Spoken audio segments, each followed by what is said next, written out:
Hi friends, ಇವತ್ತಿನ recipe ಸಾಬೂದಾನ ಅಥವಾ ಸೀಮೆ ಅಕ್ಕಿಯಿಂದ ಮಾಡೋ ಮಸಾಲೆ ಇಡ್ಲಿ.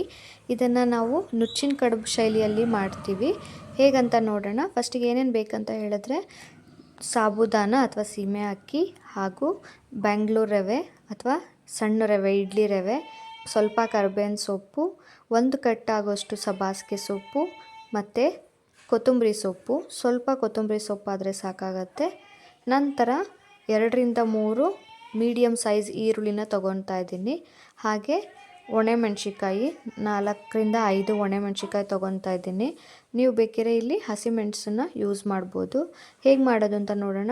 ಫಸ್ಟಿಗೆ ನಾನಿಲ್ಲಿ ಸಬ್ಬಾಸಿಗೆ ಹಾಗೂ ಕೊತ್ತಂಬರಿ ಸೊಪ್ಪನ್ನು ಚೆನ್ನಾಗಿ ವಾಶ್ ಮಾಡಿ ಸಣ್ಣದಾಗಿ ಹೆಚ್ಚಿಟ್ಕೊಂಡಿದ್ದೀನಿ. ಹಾಗೆ 1-2 ಕ್ಯಾರೆಟನ್ನು ತುರಿದ್ಬಿಟ್ಟು ಇಟ್ಕೊಂಡಿದ್ದೀನಿ. ಮತ್ತು ಈರುಳ್ಳಿ 2 ಮೀಡಿಯಮ್ ಸೈಜ್ ಈರುಳ್ಳಿನ ಚಿಕ್ಕದಾಗಿ ಹೆಚ್ಚಿಟ್ಕೊಂಡಿದ್ದೀನಿ. ಹಾಗೆ 1 ಇಂಚು ಶುಂಠಿನ ತುರಿದಿಟ್ಕೊಂಡಿದ್ದೀನಿ. ಈಗ ಹೇಗೆ ಮಾಡೋದು ಅಂತ ನೋಡೋಣ ಬನ್ನಿ. 1.5 ಕಪ್ ಆಗೋಷ್ಟು ಸೀಮೆ ಅಕ್ಕಿನ ನಾನು ಆಲ್ರೆಡಿ ನೀರಲ್ಲಿ ಒಂದು ಸರಿ ಚೆನ್ನಾಗಿ ವಾಶ್ ಮಾಡಿಬಿಟ್ಟು 1 ದಿನ ನೆನೆ ಹಾಕಿಬಿಟ್ಟಿದ್ದೀನಿ. ನೆನೆ ಹಾಕಿದ್ಮೇಲೆ ಈ ಥರ ಆಗಿರುತ್ತೆ. 1 ದಿನ ನೆನೆದ ಮೇಲೆ ನೋಡಿ ಸೀಮೆ ಅಕ್ಕಿ ಚೆನ್ನಾಗಿ ನೆನ್ಕೊಂಡಿದೆ. ಈ ಥರ ನೆನೆಸಿರೋ ಸೀಮೆ ಅಕ್ಕಿನ ತೊಗೊಂಡ್ಬಿಟ್ಟು ನಾನಿಲ್ಲಿ ಇಡ್ಲಿ ಮಾಡ್ತಾಯಿದ್ದೀನಿ. ಸೊ ಫಸ್ಟಿಗೆ ಒಂದು ಬಾಣಲಿಗೆ 1.5 ಸ್ಪೂನು ಎಣ್ಣೆನ ಹಾಕ್ಕೊತಾ ಇದ್ದೀನಿ. ಎಣ್ಣೆ ಕಾದ ನಂತರ ಸ್ವಲ್ಪ ಇಂಗನ್ನ ಹಾಕ್ಕೊತಾ ಇದ್ದೀನಿ. ಇಂಗು ಬೇಡ ಅಂತ ಹೇಳಿದ್ರೆ ನೀವು ಸೇರಿಸ್ತಲೇ ಇರ್ಬೋದು. ಸೊ ಅದಾದಮೇಲೆ ಸ್ವಲ್ಪ ಜೀರಿಗೆ, 1/4 ಟೀ ಸ್ಪೂನಷ್ಟು ಜೀರಿಗೆ, 1/2 ಟೀ ಸ್ಪೂನ್ ಸಾಸಿವೆ ಹಾಕ್ಕೊಂಡು ಸಿಡಿಸ್ಕೊತಾ ಇದ್ದೀನಿ. ಇಷ್ಟಾದಮೇಲೆ ನಾನು 1 ಟೇಬಲ್ ಸ್ಪೂನು ಉದ್ದಿನಬೇಳೆ ಹಾಗೆ 1 ಟೇಬಲ್ ಸ್ಪೂನು ಕಡಲೆಬೇಳೆ ಹಾಕ್ಕೊತಾ ಇದ್ದೀನಿ. ಮತ್ತು ಸ್ವಲ್ಪ ಕರಿಬೇವಿನ ಸೊಪ್ಪನ್ನು ಹಾಕ್ಕೊಂಡ್ಬಿಟ್ಟು ಅದನ್ನು ಚೆನ್ನಾಗಿ ಸಿಡಿಸ್ತಾ ಇದ್ದೀನಿ. ಅಂದರೆ ಅದೆಲ್ಲ ಫ್ರೈ ಆಗಬೇಕು ಚೆನ್ನಾಗೆ. ಇದಾದ ನಂತರ ನಾನಿಲ್ಲಿ ಹೆಚ್ಚಿಟ್ಕೊಂಡಿರೋ ಈರುಳ್ಳಿನ ಸೇರಿಸ್ತಾ ಇದ್ದೀನಿ. ಇಲ್ಲಿ ಸ್ವಲ್ಪ ಈರುಳ್ಳಿನ ಒಗ್ಗರಣೆಗೆ ಸೇರಿಸ್ಕೊತಾ ಇದ್ದೀನಿ. ಇನ್ನು ಮಿಕ್ಕಿದ ಈರುಳ್ಳಿನೆಲ್ಲ ನಾನು ಕಲ್ಸಕ್ಕೆ ಹಾಕ್ಕೊತಾ ಇದ್ದೀನಿ. ಇಲ್ಲಿ ನೋಡಿ ಸ್ವಲ್ಪ ಈರುಳ್ಳಿ ಸೇರಿಸ್ಕೊಂಡಿದ್ದೀನಿ. ಇಷ್ಟು ಸೇರಿಸ್ಕೊಂಡ್ಬಿಟ್ಟು ಚೆನ್ನಾಗಿ ಫ್ರೈ ಆಗಬೇಕು ಈರುಳ್ಳಿ, ಕರಿಬೇವಿನ ಸೊಪ್ಪು ಮತ್ತು ಕಡಲೆಬೇಳೆ, ಉದ್ದಿನಬೇಳೆ ಎಲ್ಲ. ಅದಾದಮೇಲೆ ನಾನಿಲ್ಲಿ ಒಣಮೆಣ್ಸಿನ್ಕಾಯಿನ ತೊಗೊಂಡಿದ್ದೀನಿ. ಅದನ್ನು ಹಾಕ್ಕೊತಾ ಇದ್ದೀನಿ 3-4. ಇಷ್ಟಾದಮೇಲೆ ನಾನಿಲ್ಲಿ 1 ಕಪ್ಪು ಬೆಂಗಳೂರು ರವೆನ ಸೇರಿಸ್ಕೊತಿದ್ದೀನಿ ಅಥವಾ ಮೀಡಿಯಮ್ ಸೈಜ್ ರವೆ ಅಂತ ಹೇಳ್ತೀವಿ. ಅದನ್ನು ಸೇರಿಸ್ಕೊತಾ ಇದ್ದೀನಿ. ಸೇರಿಸ್ಕೊಂಡ್ಬಿಟ್ಟು ಚೆನ್ನಾಗಿ ಬೆಚ್ಚಗೆ ಮಾಡ್ಕೊಳ್ಬೇಕು. ತುಂಬ ಹುರಿಯೋದು ಬೇಡ, ಸ್ವಲ್ಪ ಬೆಚ್ಚಗಾದರೆ ಸಾಕು. ಈ ಥರ ಎಲ್ಲ ಮಿಕ್ಸ್ ಮಾಡಿಕೊಂಡು ಚೆನ್ನಾಗಿ ಅದನ್ನು ನೋಡಿ ಈ ಥರ ಮಿಕ್ಸ್ ಮಾಡ್ಕೊತಾ ಇದ್ದೀನಿ. ಇದೆಲ್ಲ ಮಿಕ್ಸ್ ಮಾಡಿಕೊಂಡು ಚೆನ್ನಾಗಿ ನಾನು ಇದಕ್ಕೆ ಇವಾಗ 1 ಕಪ್ ಆಗೋಷ್ಟು ಮೊಸರನ್ನ ತೊಗೊಳ್ತಾ ಇದ್ದೀನಿ. ಈ ಲೋಟ ಅಳತೆಯಲ್ಲಿ 1 ಕಪ್ ಮೊಸರನ್ನ ಹಾಕ್ಕೊಂಡ್ಬಿಟ್ಟು ನಾನು ಇದಕ್ಕೆ ಮತ್ತು 1/4 ಟೇಬಲ್ ಸ್ಪೂನು ಅಡುಗೆ ಸೋಡಾನ ಬೆರೆಸ್ಕೊತಾ ಇದ್ದೀನಿ. ಅದಾದಮೇಲೆ 2 ಟೇಬಲ್ ಸ್ಪೂನು ಪುಡಿ ಉಪ್ಪನ್ನು ಹಾಕ್ಕೊಳ್ತಾ ಇದ್ದೀನಿ. ನೀವು ರುಚಿಗೆ ತಕ್ಕಷ್ಟು ಪುಡಿ ಉಪ್ಪನ್ನು ಹಾಕ್ಕೊಳ್ಳಿ. ಹಾಗೆ ನೆನೆಸಿಟ್ಕೊಂಡಿರುವಂಥ ಸೀಮೆ ಅಕ್ಕಿನ ಸೇರಿಸ್ಕೊಳ್ತಾ ಇದ್ದೀನಿ. 1 ಕಪ್ಪು ರವೆಗೆ 1 ಕಪ್ಪು ಸೀಮೆ ಅಕ್ಕಿ, ನೆನೆಸಿಟ್ಕೊಂಡಿರೋ ಸೀಮೆ ಅಕ್ಕಿನ ಸೇರಿಸ್ಕೊಳ್ಬೇಕು. ಸೊ ಇಷ್ಟನ್ನು ಸೇರಿಸ್ಕೊಂಡ್ಬಿಟ್ಟು ಮಿಕ್ಸ್ ಮಾಡ್ತಾಯಿದ್ದೀನಿ ಚೆನ್ನಾಗೆ. ಒಗ್ಗರಣೆ ಹಾಕ್ಕೊಂಡಿದ್ವಲ್ಲ ಫಸ್ಟಿಗೆ, ಆ ಒಗ್ಗರಣೆ ಮತ್ತು ರವೆ ಹಾಗೆ ಸೀಮೆ ಅಕ್ಕಿ ಮೊಸರು ಜೊತೆ ಚೆನ್ನಾಗಿ ಮಿಕ್ಸ್ ಆಗಬೇಕು. ಆ ಥರ ಕ್ಲೀನಾಗೆ ಕಲಿಸ್ಕೊಳ್ಳಿ. ಇದಾದಮೇಲೆ ನಾನು ಇದಕ್ಕೆ ಸ್ವಲ್ಪ ಕನ್ಸಿಸ್ಟೆನ್ಸಿ ಬರೋಕ್ಕೋಸ್ಕರ ಸ್ವಲ್ಪ ನೀರು ಹಾಕ್ಕೊತಿದ್ದೀನಿ. 1/4 ಕಪ್ ನೀರು ಹಾಕ್ಕೊತಿದ್ದೀನಿ. ನೀವು ಬೇಕಿದ್ರೆ ಮೊಸರನ್ನೇ ಇನ್ನೊಂದು ಸ್ವಲ್ಪ ಹಾಕ್ಕೊಂಡ್ಬಿಟ್ಟು ಮಿಕ್ಸ್ ಮಾಡ್ಕೊಳ್ಬೋದು. ಬಟ್ ಇಲ್ಲಿ ನೀರು ಹಾಕ್ಕೊಂಡ್ಬಿಟ್ಟು ಮಿಕ್ಸ್ ಮಾಡ್ಕೊತಿದ್ದೀನಿ. ಸ್ವಲ್ಪ ನೋಡಿ ಈ ಹದಕ್ಕೆ ಬರ್ತಾಯಿದೆ. ಇನ್ನೂ ಸ್ವಲ್ಪ ತೆಳ್ಳ ಬರಬೇಕು, ಹಾಗಾಗಿ ನೀರು ಹಾಕ್ಕೊಂಡು ಮಿಕ್ಸ್ ಮಾಡ್ಕೊತಾ ಇದ್ದೀನಿ. ನೋಡಿ ಈ ಹದಕ್ಕೆ ಬರಬೇಕು. ಈ ಥರ ಮಿಕ್ಸ್ ಮಾಡ್ಕೊಂಡು ಚೆನ್ನಾಗೆ ನಾನು ಕೊನೆಗೆ ಏನೇನು ಆ್ಯಡ್ ಮಾಡ್ತಿದ್ದೀನಿ ಅಂತ ಹೇಳಿದ್ರೆ 1 ಇಂಚು ಶುಂಠಿನ ತುರಿದಿಟ್ಕೊಂಡಿದ್ದೀನಿ, ಅದನ್ನು ಹಾಕ್ತಾಯಿದ್ದೀನಿ. ಹಾಗೆ ಅದಕ್ಕೆ 1 ಕ್ಯಾರೆಟ್ ತುರಿನ ಹಾಕ್ಕೊಳ್ತಾ ಇದ್ದೀನಿ. ಮತ್ತು ಈರುಳ್ಳಿನ ಸ್ವಲ್ಪ 1 ಈರುಳ್ಳಿನ ಚಿಕ್ಕದಾಗಿ ಹೆಚ್ಚಿಟ್ಕೊಂಡಿದ್ದೆ, ಅದನ್ನು ಹಾಕ್ಕೊಂಡಿದ್ದೀನಿ. ಹಾಗೆ 1 ಕಟ್ಟು ಸಬ್ಬಾಸಿಗೆನ ಚೆನ್ನಾಗಿ ವಾಶ್ ಮಾಡಿ ಕಟ್ ಮಾಡಿ ಇಟ್ಕೊಂಡಿದ್ದೆ, ಅದನ್ನು ಹಾಕ್ಕೊಳ್ತಾ ಇದ್ದೀನಿ. ಹಾಗೆ ಕೊತ್ತಂಬರಿ ಸೊಪ್ಪು ಸ್ವಲ್ಪ. ಇಷ್ಟನ್ನು ಹಾಕ್ಕೊಂಡ್ಬಿಟ್ಟು ಮಿಕ್ಸ್ ಮಾಡೋಣ ಚೆನ್ನಾಗೆ. ಆ ಸೊಪ್ಪೆಲ್ಲ ಮಿಕ್ಸ್ ಆಗಬೇಕು ಚೆನ್ನಾಗೆ. ಯೂಶ್ವಲಿ ನಾರ್ಮಲಾಗಿ ಅಕ್ಕಿಯಿಂದ ಇಡ್ಲಿ ಮಾಡ್ತಾನೆ ಇರ್ತೀವಿ. ಆ ಇಡ್ಲಿ ತಿಂದು ತಿಂದು ಬೋರ್ ಆಗಿದ್ದರೆ ಈ ಥರ 1 ಟೈಮ್ ಮಾಡ್ಕೊಂಡು ನೋಡಿ ಸ್ಪೆಷಲ್ಲಾಗೆ.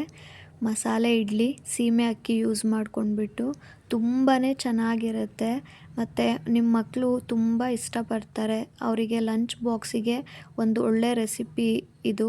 ಸೊ ಒನ್ ಟೈಮ್ ಟ್ರೈ ಮಾಡಿ ನೋಡಿ. ನೋಡಿ ಈ ಥರ ಚೆನ್ನಾಗಿ ಕಲಿಸ್ಕೊಳ್ತಾ ಇದ್ದೀನಿ. ಈ ಥರ ಕಲಿಸ್ಕೊಂಡ್ಬಿಟ್ಟು ಇದನ್ನು ನಾವು ಒಂದು 15ರಿಂದ 20 ನಿಮಿಷ ನೆನೆ ಬಿಡಬೇಕು. ಈ ಥರ ಒಂದು 1/4 ಗಂಟೆಯಿಂದ ಒಂದು 20 ನಿಮಿಷ ಹಿಂಗೆ ನೆನೆ ಬಿಟ್ಟರೆ ರವೆ ಎಲ್ಲ ಚೆನ್ನಾಗಿ ಬರುತ್ತೆ, ಹಾಗೆ ಫರ್ಮೆಂಟ್ ಆಗುತ್ತೆ. ಇದಾದಮೇಲೆ ನಾವು ಇದರಿಂದ ಇಡ್ಲಿನ ಮಾಡ್ಕೊಳ್ಬೋದು.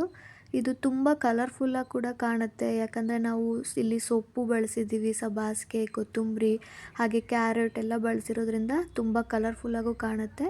ಮಕ್ಕಳು ಇಷ್ಟಪಟ್ಟು ತಿಂತಾರೆ. ಇದನ್ನು ನಾನಿವಾಗ ಇಡ್ಲಿ ಪ್ಲೇಟ್ಸ್ಗಳಿಗೆ ಹಾಕ್ಕೊಳ್ಬೇಕು. ಅದಕ್ಕಿಂತ ಮುಂಚೆ ಏನು ಮಾಡಿದ್ದೀನಿ ಅಂತ ಹೇಳಿದ್ರೆ, ಇಡ್ಲಿ ಪ್ಲೇಟಿಗೆ ಅದಕ್ಕೆ ಸ್ವಲ್ಪ ಎಣ್ಣೆನ ಹಾಕ್ಕೊಂಡ್ಬಿಟ್ಟು ಒರೆಸ್ಕೊಳ್ಬೇಕು. ಯಾಕೆಂದರೆ ತಳ ಅಂಟ್ಕೊಳ್ಬಾರ್ದು ಇಡ್ಲಿ ಹಾಕಿದಾಗ ಅಂತ ಹೇಳಿಬಿಟ್ಟು ಈ ಥರ ಸ್ವಲ್ಪ ಒಂದೊಂದು ಡ್ರಾಪ್ ಎಣ್ಣೆನ ಹಾಕಿಬಿಟ್ಟು ಅದನ್ನು ಚೆನ್ನಾಗಿ ಒರೆಸ್ಕೊಳ್ತಾ ಇದ್ದೀನಿ. ಈ ಥರ ನೀವು ಬೇಕಿದ್ದರೆ ಕಾಟನ್ ಬಟ್ಟೆ ಇರುತ್ತಲ್ವ, ಪ್ಯೂರ್ ವೈಟ್ ಕಾಟನ್ ಬಟ್ಟೆನ ಹಾಕಿಬಿಟ್ಟು ಇಡ್ಲಿ ಪ್ಲೇಟ್ಸ್ ಮೇಲೆ ಇಟ್ಟು ಅದ್ರ ಮೇಲೆ ನೀವು ಇಡ್ಲಿನ ಹಾಕ್ಕೊಳ್ಬೋದು. ಆ ಥರನೂ ಕೂಡ ಮಾಡ್ಬೋದು. ಬಟ್ ನಾನಿಲ್ಲಿ ಹಾಗೇ ಡೈರೆಕ್ಟ್ ಪ್ಲೇಟ್ ಮೇಲೆ ಹಾಕ್ತಿರೋದ್ರಿಂದ ಸ್ವಲ್ಪ ಎಣ್ಣೆ ಹಾಕ್ಬಿಟ್ಟು ಈ ಥರ ಸವರ್ಕೊಳ್ತಾ ಇದ್ದೀನಿ. ಈ ಥರ ಸವರ್ಕೊಂಡ್ಬಿಟ್ಟು ನಾನಿವಾಗ ಕಲಸಿಟ್ಕೊಂಡಿದ್ನಲ್ವ ಅದನ್ನು ಹಾಕ್ಕೊಳ್ತಾ ಇದ್ದೀನಿ. ನೋಡಿ ಈ ಥರ ಒಂದೊಂದೇ ಪ್ಲೇಟ್ಸ್ಗಳಿಗೆ ಈ ಥರ ಫಿಲ್ ಮಾಡ್ಕೊತಿದ್ದೀನಿ. ಫಿಲ್ ಮಾಡ್ಕೊಂಡ್ಬಿಟ್ಟು ಸ್ವಲ್ಪ ಈ ಥರ ಫ್ಲ್ಯಾಟ್ ಮಾಡ್ಕೊಳ್ಬೇಕಾಗತ್ತೆ ಇಡ್ಲಿ ಶೇಪಿಗೆ. ಈ ಥರ ಒಂದೊಂದಕ್ಕೆ ಹಾಕ್ಕೊಳ್ತಾ ಇದ್ದೀನಿ. ಎಲ್ಲದಕ್ಕೂ ಹಾಕ್ಕೊಂಡ್ಬಿಟ್ಟು ನಾನು ಆಲ್ರೆಡಿ ಅಲ್ಲಿ ಕುಕ್ಕರ್ ಒಳಗಡೆ ನೀರನ್ನು ಕುದಿಯೋಕೆ ಇಟ್ಟಿದ್ದೀನಿ. ಇಡ್ಲಿ ಬೇಯಿಸೋಕ್ಕೆ ಎಷ್ಟು ಬೇಕೋ ಅಷ್ಟು ನೀರನ್ನು ಅದು ಕುದಿಯೋಕೆ ಇಟ್ಬಿಟ್ಟು ಇಲ್ಲಿ ಪ್ಲೇಟಿಗೆ ಹಾಕ್ಕೊಳ್ತಾ ಇದ್ದೀನಿ. ಈ ಥರ ಎಲ್ಲದಕ್ಕೂ ಫಿಲ್ ಮಾಡ್ಕೊಂಡ್ಬಿಟ್ಟು ಇವಾಗ ಕುಕ್ಕರಲ್ಲಿ ಇಡೋಣ ಒಂದೊಂದನ್ನೇ. ನೋಡಿ ಎಷ್ಟು ಚೆನ್ನಾಗಿ ಕಾಣ್ತಾ ಇದೆ, ತುಂಬ ಕಲರ್ಫುಲ್ಲಾಗಿ ಕಾಣುತ್ತೆ. ಇದು ನನಗೆ ಅಮ್ಮ ಹೇಳ್ಕೊಡ್ತಾ ಇರೋ ರೆಸಿಪಿ. ಅಮ್ಮನೇ ಮಾಡ್ತಿರೋದು ಕೂಡ, ನಾನು ಸ್ವಲ್ಪ ಹೆಲ್ಪ್ ಮಾಡ್ತಾಯಿದ್ದೀನಿ ಅಷ್ಟೇ. ಸೊ ಈ ಥರ ಕುಕ್ಕರ್ಗೆ ಒಂದೊಂದೇ ಇಡ್ಲಿ ಪ್ಲೇಟ್ಸ್ನ ಫಿಲ್ ಮಾಡಿ ಇಡ್ತಾಯಿದ್ದೀವಿ. ಈ ಥರ ಇಟ್ಬಿಟ್ಟು ಇದನ್ನು ಒಂದು 1/4 ಗಂಟೆ ಬೇಯಿಸ್ಕೊಂಡ್ರೆ ಸಾಕಾಗತ್ತೆ. 1/4 ಗಂಟೆ ಅಥವಾ ಒಂದು 20 ನಿಮಿಷ ಬೇಯಿಸ್ಕೊಂಡ್ರೆ ಇಡ್ಲಿ ಬೆಂದಿರುತ್ತೆ ಚೆನ್ನಾಗೆ. ನೋಡಿ ನಾನಿಲ್ಲಿ ಆಲ್ರೆಡಿ ಬೇಯಿಸ್ಕೊಂಡಿದ್ದೀನಿ. ಒಂದು 1/4 ಗಂಟೆ ಬೇಯಿಸ್ಕೊಂಡ್ಮೇಲೆ ತೆಗಿತಾ ಇದ್ದೀನಿ. ಹೇಗೆ ಆಗಿದೆ ಅಂತ ನೋಡೋಣ. ಚೆನ್ನಾಗಿ ಬೆಂದಿದೆ. ಇದಕ್ಕೆ ನಾನಿವಾಗ ಇಡ್ಲಿ ಜೊತೆ ತಿನ್ನಲಿಕ್ಕೆ ಚಟ್ನಿ ಮಾಡ್ಕೊತಾ ಇದ್ದೀನಿ. ಏನೇನು ಹಾಕ್ತಾಯಿದ್ದೀನಿ ಚಟ್ನಿ ಅಂತ ಹೇಳಿದ್ರೆ, ಇದು ಶೇಂಗಾ ಚಟ್ನಿ. ನಾನಿಲ್ಲಿ ಕಡಲೆ ಯೂಸ್ ಮಾಡಿಲ್ಲ, ಬರೀ ಶೇಂಗಾ ಚಟ್ನಿ ಆಗಿರೋದ್ರಿಂದ ಸ್ವಲ್ಪ ಶೇಂಗಾ, ಒಣಮೆಣ್ಸಿಕಾಯಿ ಹಾಗೆ ಕರ್ಬೇವಿನ ಸೊಪ್ಪನ್ನು ಹಾಕ್ಕೊಳ್ತಾ ಇದ್ದೀನಿ.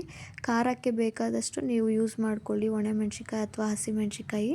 ನಾವಿಲ್ಲಿ ಒಣಮೆಣ್ಸಿಕಾಯಿನ ಯೂಸ್ ಮಾಡ್ತಾಯಿದ್ದೀವಿ. ಒಂದು 4ರಿಂದ 5 ಒಣಮೆಣ್ಸಿಕಾಯಿ, ಒಂದು 1/4 ಕಪ್ ಆಗೋಷ್ಟು ಶೇಂಗಾ ಮತ್ತು ಸ್ವಲ್ಪ ಕರ್ಬೇವಿನ ಸೊಪ್ಪನ್ನು ಯೂಸ್ ಮಾಡಿಕೊಂಡು ಚಟ್ನಿ ಮಾಡೋಣ.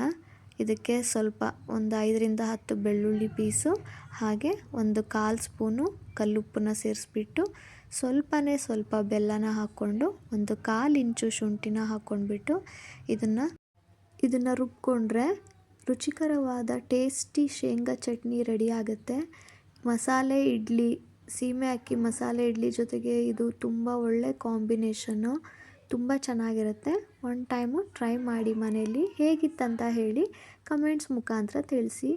ಹಾಗೆ ಯಾರೆಲ್ಲ ಹೊಸದಾಗಿ ನನ್ನ ಯೂಟ್ಯೂಬ್ ಚಾನಲ್ನ ನೋಡ್ತಾ ಇದ್ದೀರಾ, ದಯವಿಟ್ಟು ಸಬ್ಸ್ಕ್ರೈಬ್ ಮಾಡ್ಕೊಳ್ಳಿ, ಹಾಗೆ ಲೈಕ್ ಮಾಡಿ ಮತ್ತು ನಿಮ್ಮ ಫ್ರೆಂಡ್ಸ್ಗಳಿಗೆ ಈ ರೆಸಿಪಿನ ಶೇರ್ ಮಾಡಿ. ಮತ್ತಷ್ಟು ಹೊಸ ರೆಸಿಪಿಗಳ ಜೊತೆ ಬರ್ತೀನಿ. Thank you.